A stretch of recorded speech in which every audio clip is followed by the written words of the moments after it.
से आंखें बाहर अश्कावार हो जाती हैं और मतलब इससे क्या मैसेज आता है लोगों में कि लीडरशिप क्या कमज़ोर है? देखिए, मैं आपको बताना चाहूँगा ना कि ये दो तरफा मैसेज आता है, एक तरफ का मैसेज नहीं। देखिए कि हर टाइम हम सियासत खींचेंगे इसमें और एक दूसरे की तनकीद करेंगे, खींचातानी करेंगे, वो भी सही नहीं है। मुझे लगता है कि इसके ऊपर गवर्नमेंट ऑफ इंडिया को बहुत सीरियसली सोचना चाहिए कि आखिर जमहूरियत में हो क्या रहा है कि जिस जमहूरियत का डंडोरा पीटा जाता है उस जमहूरियत में चुने हुए नुमाइंदे। दूसरी जानिब से मैं आप ही के माध्यम से वाइस चेयरपर्सन साहिबा को ये मैसेज देना चाहूँगा कि बी स्ट्रांग, आप लीडर हैं, you are not suppose to you are not suppose to do like that. आप एक मैसेज अवाम को क्या देना चाहती हैं कि मतलब अवाम टूट जाएगी, बिखर जाएगी, अवाम को आपने मजबूत रखना है। अगर आप इतनी एजुटेशन लेकर चल रही हैं, अगर आप कह रहे हैं कि इंसाफ दिलाऊंगी, then you should be strong। मतलब है आपका हमारी नई नशिस्त में। आज की नशिस्त के खास मेहमान एक नौजवान सियासी व समाजी कारकुन जिनका ताल्लुक जिला किश्तवाड़ की तहसील मड़वा से है, अपनी शोला ज़बान ख्यालात के लिए जाने जाते हैं और अक्सर किसी न किसी वजह से सुर्खियों में रहते हैं। जी हाँ नाजरीन, मैं बात कर रहा हूं शेख जफर की। शेख जफर, आपका हमारे प्रोग्राम में खैर मकदम है। शुक्रिया शुक्रिया। जफर साहब, जब आपने अपना सियासी सफर शुरू किया तो आप मरकजी सरकार के पास एक ड्राफ्ट लेके भी गए, लोगों के जो मुश्किलात है, आपके इलाके की जो मुश्किलात हैं, चैलेंजेस हैं, वो लेके आप एक मरकजी सरकार के पास गए। तो वहाँ पे मरकजी सरकार का क्या रिस्पॉन्स रहा, उसके मुताबिक आप बताइए। देखिए 2017 की बात है जब मैं जम्मू से मड़वा चला गया और वहाँ हंगर स्ट्राइक की हमने। बुड़सर पक्कल डैम जो बनने जा रहा था, मेरे इलाके के नौजवानों ने मुझसे कहा कि देखिए आप हमारे साथ आएं, आप हमें लीड करें और हम अपने इलाके को बचाना चाहते हैं।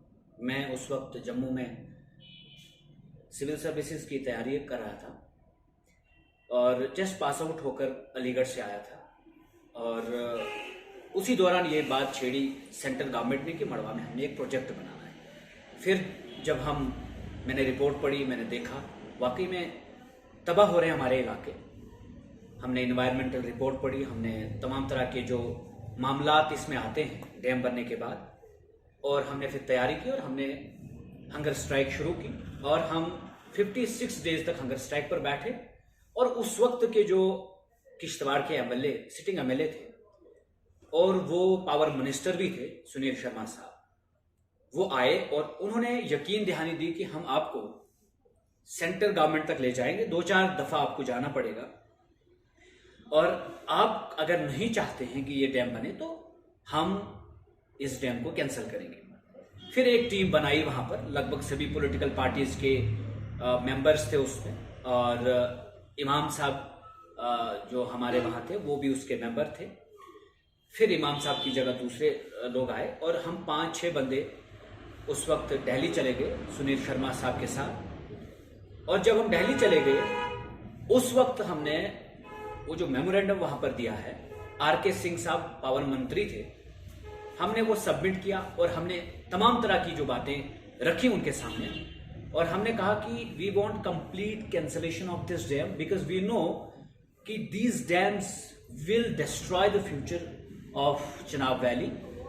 हम सीस्मिक जोन 5 में आते हैं, इसकी इन्वायरमेंटल कॉस्ट बहुत ज़्यादा है। आप Kishtwar high altitude national park से बहुत सारा हिस्सा डैम की उस बाउंड्री लाइन में इलीगली लाए हैं। एनवायरमेंटल रिपोर्ट आपने पब्लिक से पूछकर नहीं बनाई है, एनवायरमेंटल टीम वहां पर नहीं आई है, डीसी साहब ने गलत दस्तखत किए हैं, अवाम का अप्रूवल नहीं है इसमें, इसलिए इस डैम को कैंसिल किया जाए। और उस वक्त आरके सिंह साहब ने ये बात कही कि हम इस चीज को सीरियसली ले रहे हैं और आपकी बात जो है जेन्युइन है। फिर उसके बाद जाहिर सी बात है सेंट्रल गवर्नमेंट तक आपकी बात पहुंच जाती है उनकी तरफ से अभी तक कोई ऐसा फैसला नहीं आया कि वो क्या चाहते हैं क्या नहीं चाहते, लेकिन वो क्या चाहते हैं वो जाने, मड़वा क्या चाहता है ये हम बताएंगे आपको। मतलब सुनील शर्मा ने उस टाइम मड़वा के लोगों को कहा कि मुझे फील होता है आपका दर्द दुख। बिल्कुल, इन्होंने तो हमेशा कहा, हमेशा कहते आए फिर उनने वहां पे दर्द, लेकिन कहने से ये नहीं ठीक हो जाता। तो अभी वो मसला जो का तो मसला पेंडिंग है, लेकिन मसला पेंडिंग है और इस मसले को हम संजीदगी के साथ और पेचीदगी के साथ देख रहे हैं। और हम ये मानते हैं कि कई सारे लोग नौकरियां ढूंढ रहे हैं प्रोजेक्ट्स में, लेकिन नौकरियों से पहले आप इसकी एनवायरमेंटल कॉस्ट देखें, आप लोगों का नुकसान कैसा होगा, कितना होगा, आपकी फ्यूचर जनरेशन को लेकर। नौकरी आपको मिलेगी आज, हर पूरी जनरेशन को नौकरियां नहीं मिल सकती ना। आपको ये आने वाली नस्लों के लिए किश्तवाड़ में ये जो पावर प्रोजेक्ट्स है उनके लिए कितना फायदेमंद साबित होंगी, मुझे लगता है कि इस पे हमें गौर करने की जरूरत है। और मैं समझता हूं कि ये बहुत बड़ा नुकसान है हमारे इलाकों के लिए, हमारे किश्तवाड़ के लिए। ये डंडोरा पीटना काफी नहीं है कि किश्तवाड़ नंबर 1 पे आएगा बिजली प्रोड्यूस करने के लिए। बिजली को प्रोड्यूस करना ही काफी नहीं है, आपको सस्टेनेबल डेवलपमेंट की बात करनी होगी। सिर्फ डेवलपमेंट की बात करेंगे और कल फिर एक जनरेशन को नौकरी मिलेगी, एक जनरेशन को पैसा मिलेगा, तो अगली जनरेशन कहां जाएंगी? अगर 7 पॉइंट प्लस में, अगर 7 पॉइंट प्लस 7.5 7.6 इलेक्ट्रिकल अर्थक्वेक आया, तो आपको क्या लगता है कि किश्तवाड़ बचेगा? तो नौकरियां आपने हासिल करनी किस बेस पे करनी है? तो ये देखना, ये सवाल जो बनता है ये बहुत जायज है। और मुझे लगता है कि ये जो डैम्स है इसके ऊपर हम सबको उठना चाहिए कि डैम्स को रोको।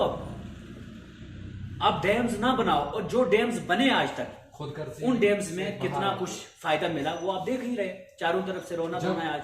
जब 2019 के बाद रियासत के, मतलब जैसा कि आपको पता है 2019 के बाद रियासत के 2 टुकड़े किए गए और रियासत को यूटी में तब्दील किया गया, और उसके बाद 3 टायर सिस्टम को यहाँ पे लाया गया। मतलब मरकजी सरकार ने, बीजेपी ने बड़े जोश और जज्बे के साथ कहा कि हमने 3 टायर सिस्टम को यहाँ अप्लाई किया है।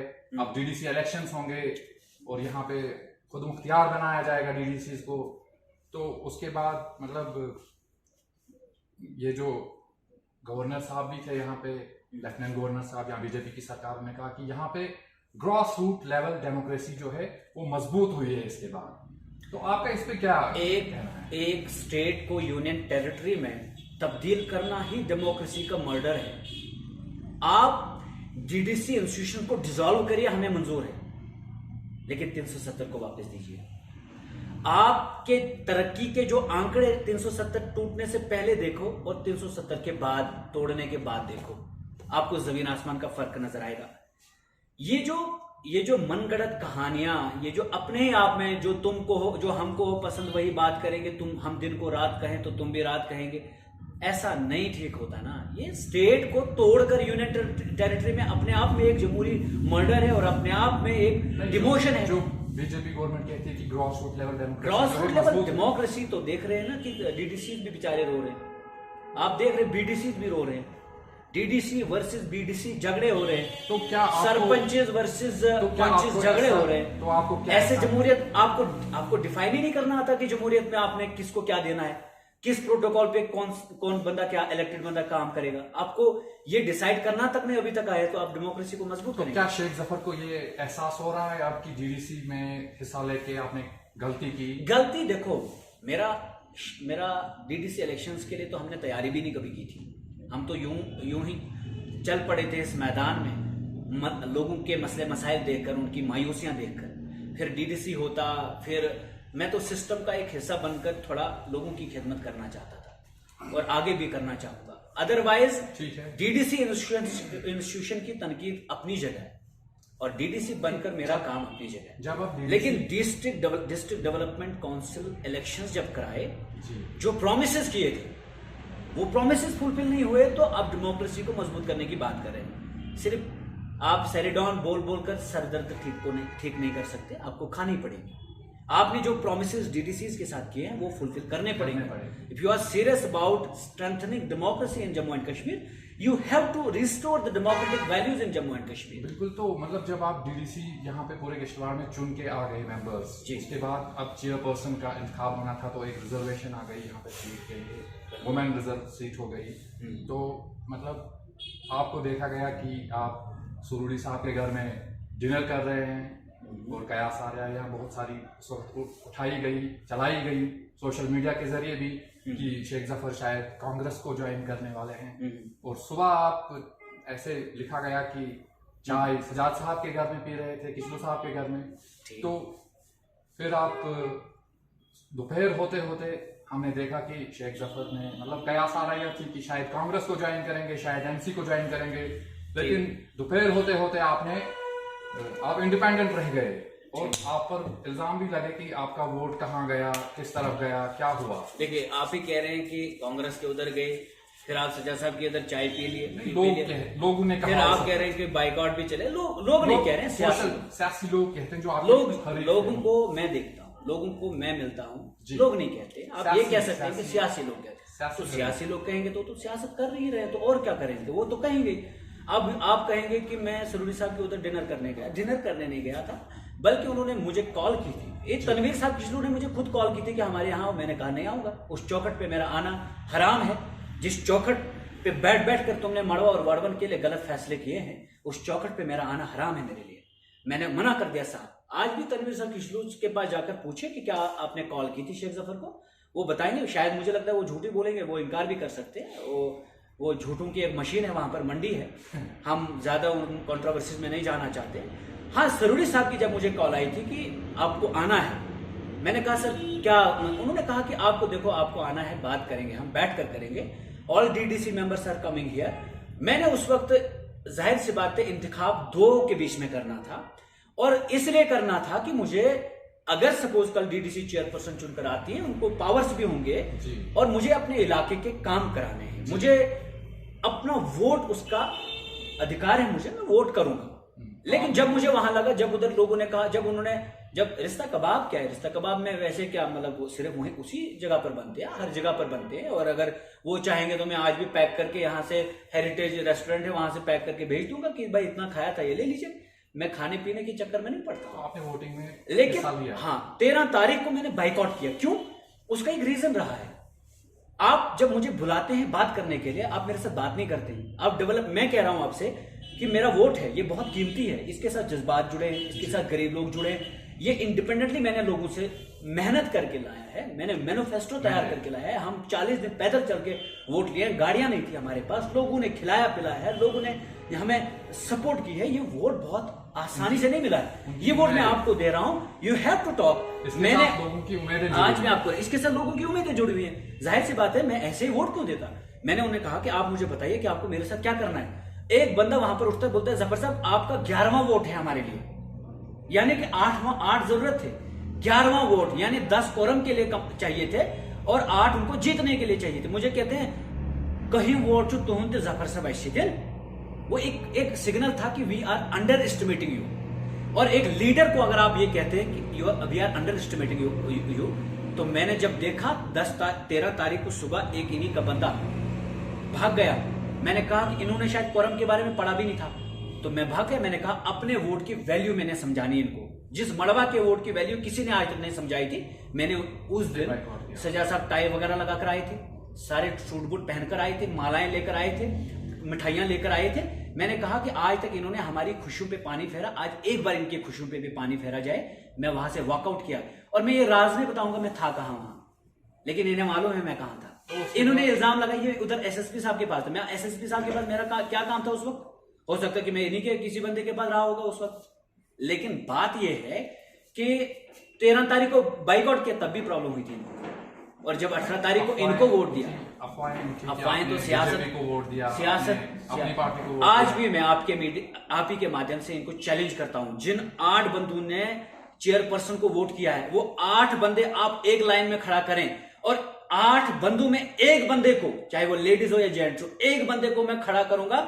मैं कहूंगा ये लीजिए, एक तरफ से आप अपने बच्चे पे हाथ रखिए, एक तरफ से कुरान पे हाथ रखिए कि आपने पूजा को वोट दिया है। यकीनन कहता हूं कि वो ये वहां से जवाब आएगा कि मैंने वोट नहीं। चलिए, यहाँ पे डीडीसी की एक चेयरपर्सन चुनी गई, कौंसल बनी, आप सब ने वोट्स देके उनको बनाया, आप ये काउंसिल बन गए, लोगों के आप नुमाइंदे हैं, और यहाँ पे एमएलए तो अब है नहीं, एमएलए कोई नहीं, आप ही लोगों के चुने हुए नुमाइंदे हो। तो कोविड-19 जब राइज हो गया पूरी रियासत में, कश्मीर में भी काफी हाई हो गया, तो मार्च में हुआ, फिर आगे जाके जो सिंथन रोड है हमारा वो खुला नहीं, बिल्कुल उसको खोला ही नहीं, और एडमिनिस्ट्रेशन ने, कहा जाता है कि एडमिनिस्ट्रेशन ने उसको जानबूझ करके बांध ही रखा। और मतलब बहुत सारे पेशेंट्स थे, कोमॉर्बिड पेशेंट्स, जैसे कैंसर पेशेंट्स, उनको ट्रीटमेंट के लिए जाना था श्रीनगर सौरा, तो वो उनको कहा गया कि आप सिंथन से नहीं बल्कि आप वहां से रामबन रूट लेके जाइए। क्या सिर्फ सिंथन से ही कोविड आता है, रामबन रूट से नहीं आता? पहली बात ये। दूसरी बात यह है कि वहां से जो भी लोग गए उन्होंने मतलब रामबन रूट लेके वो हादसे का शिकार भी हुए, उनकी जानें तक चली गई।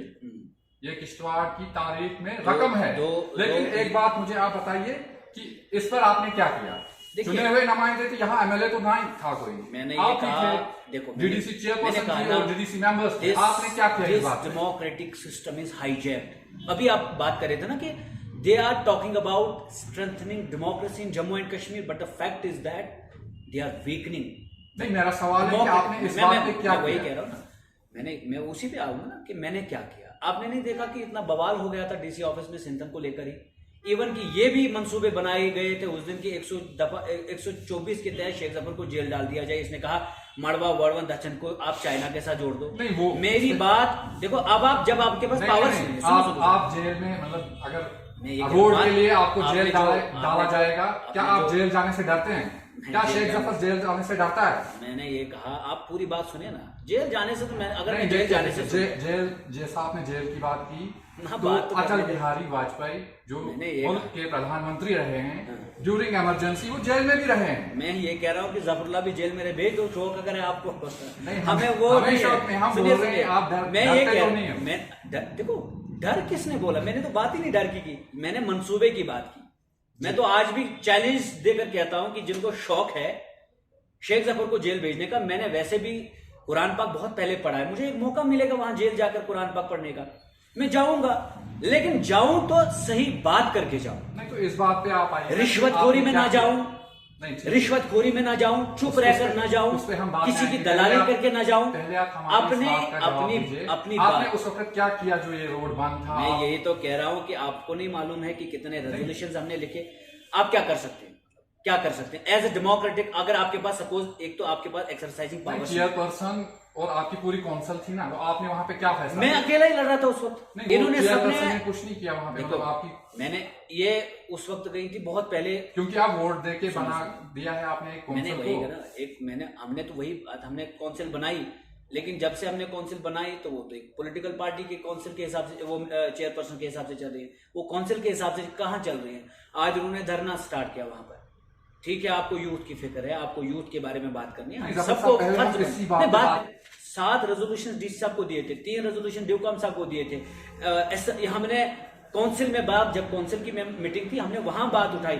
लास्ट पे जब ड्यूकॉम साहब यहां आए, मैंने यहां पर बात की, मैंने कहा सर मड़वा वर्वन दक्षिण के लिए इतना इस्तेसाल क्यों?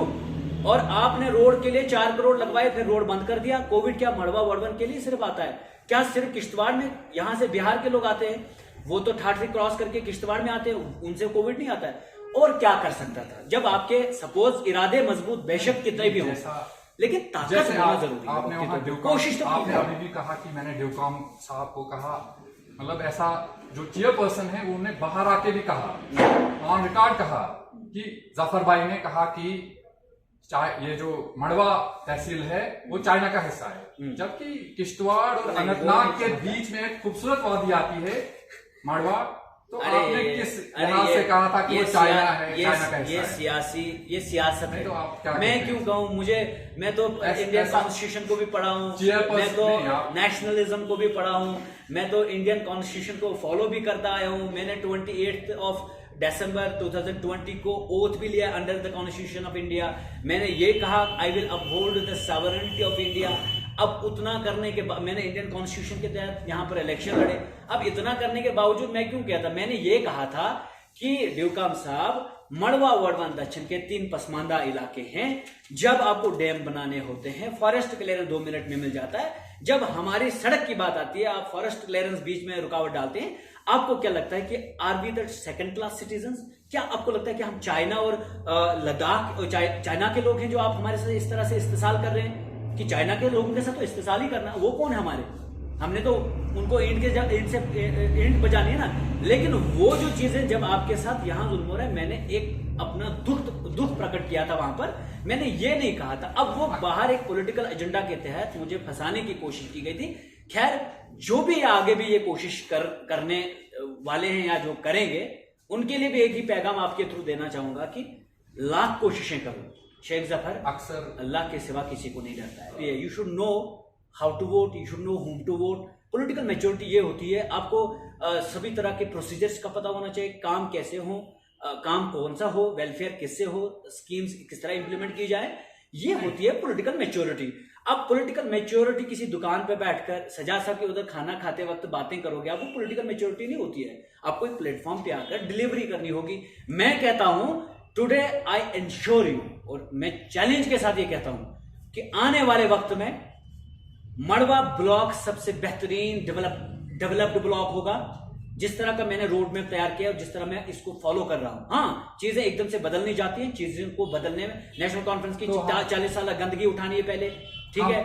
करप्ट माफियाज को साइड पे करना है पहले, जो आपकी रुकावट बन रही है कि काम ना हो। मड़वा में काम होगा तो ये बदनाम होंगे, मड़वा में काम होगा तो जफर का नाम होगा, मड़वा में डेवलपमेंट होगी तो इनके ये जो चोर चपाटे बैठे थे, जो यहां पर भी, यहां से कुछ लोग वहां कमाते थे हमारे इलाकों से। मड़वा वड़वा दक्षिण इतना पसमानदा क्यों है? क्योंकि कुछ ब्लैक मेलर्स हैं जिन्होंने हमेशा यहां से रोटी कमाई है। आज इसीलिए मैं कह रहा हूं ना कि देखिए, ये जो पॉलिटिकल मैच्योरिटी की बात करते हैं, उनको अपने अंदर मैच्योरिटी नहीं है। अब वो भाषण दे रहे हैं, छुप कर बात कर रहे हैं, प्लेटफॉर्म पे आकर बात। शेख जफर इंडिपेंडेंट क्यों रहते हैं? वो कांग्रेस आजाद में ख्यालात आजाद है मेरे, मैच ही नहीं करता मेरा। पार्टी को क्यों नहीं करते हैं? क्यों पार्टी? अपनी पार्टी है मेरी। आप नहीं, मतलब क्यों नहीं करते किसी पार्टी को? पार्टी थे ना, फिर जीता क्यों नहीं? अगर इनके पास पार्टियां थी। किरदार की बात करो ना, सड़क बिजली की बात करो ना, आपको ये लगता है, की बात करो ना, स्कीम्स की बात करो ना, एजुकेशन की बात करो ना, हेल्थ की बात करो ना, अस्पताल में एमआरआई की मशीन नहीं है किश्तवाड़ में, उसकी बात करो।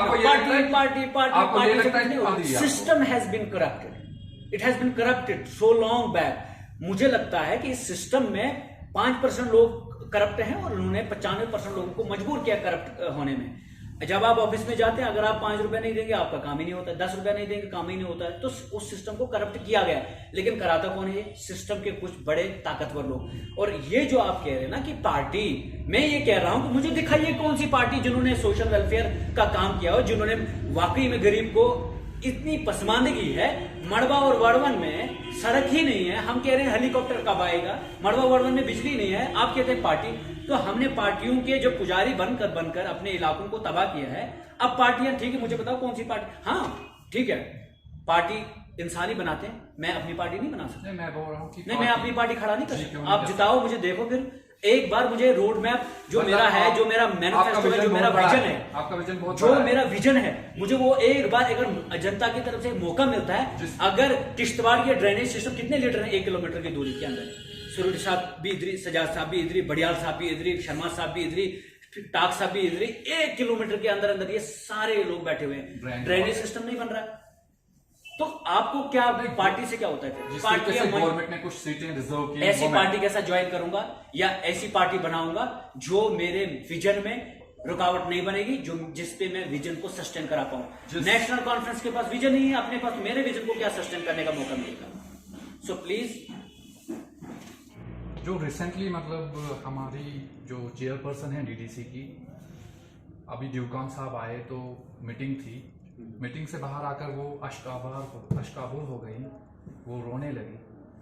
तो मतलब उन्होंने कहा कि ड्यूकाम साहब मेरी सुनते ही नहीं। तो इससे क्या मैसेज जाता है बाहर लोगों में? वो आपकी चेयरपर्सन है, आप भी तो मेंबर हैं, आपने उनको चुना है, आपने वोट दिया है, मेंबर एक काउंसिल बनी हुई है, और वो इस तरीके से आके बाहर अश्कावार हो जाती हैं। और मतलब इससे क्या मैसेज जाता है लोगों में कि लीडरशिप क्या कमजोर है? देखिए, मैं आपको बताना चाहूंगा ना कि ये दो तरफा मैसेज आता है, एक तरफ का मैसेज नहीं।